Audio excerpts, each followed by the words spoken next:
ချမ်းချမ်းနဲ့တတိခိုင်ခိုင်မာမာနဲ့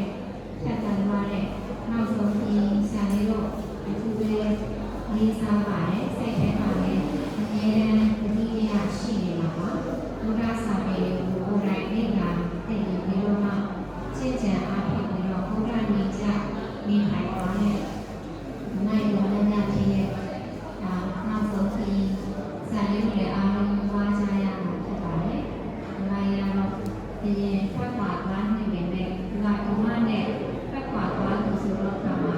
အလင်းလေးရလာပြီးတော့အလင်းလေးကိုပဲပြန်တော့သွားတဲ့တော့ဖြစ်ပါတယ်။အဲ့တော့အားလုံးလည်းကိတ်ကိတ်ဆက်ဆက်နေနေတက်တက်ကလေးနဲ့ဒီမိုင်းရဲ့နောက်ဆုံးအချိန်လေးကိုဒီမှာအချင်းဒီတိုင်းလာချက်တော့သွားတယ်ဒီမှာကိုလေးစားတော့အားဖြင့်စိတ်နဲ့သက်စွာဖြင့်သူ့ကိုယ်ကိုလည်းအခုပဲမြေတားရက်ခံပါတယ်။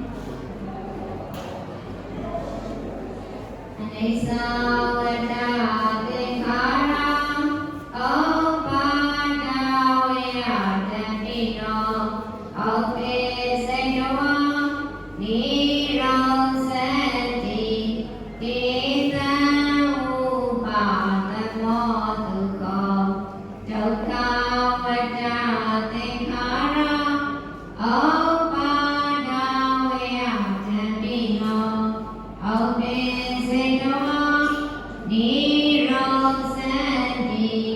တေသံဥပါဒမောတုကောအနတ္တဝတ္တ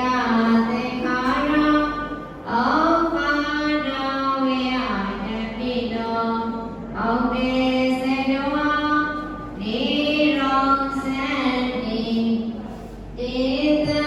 ဥပါဒမောတုကောသင်္ခါရကောင်းမှုဆုံးမှု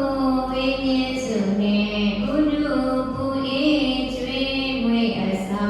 လေးပြဆောင်ရင်ဆုံးလင်းပါမချနိုင်ထိုင်နိုင်ရိုင်နိုင်လဲနိုင်သွားလာနိုင်သည်သင်္ခါရတရားဟုသမျှတို့သည်နေသာဝတ္တဖြစ်ပြီးသည်နောင်ကြည်ချောင်းခိုင်ဆွဲမရှိပဲကြောင့်မမြဲလုံးလုံးသုံးမကြအနေစာတရားတို့ကြည်ပါတကားဩပါဒဝေယတတိနောဖြစ်ဖို့အကြောင်းမြတ်ဖို့အကြောင်းစုပေါင်းပြီးတာသူသူငါကိုဘယ်ညာမင်းရဲ့ရွယ်ဆောင်မကောင်းဆိုရင်ချစ်ချင်းတကြိုင်ကြက်ချင်းတကြိုင်အဆိုင်မဲ့ရဲ့ဒီလိုက်ခက်တော့ချစ်ကြတဲ့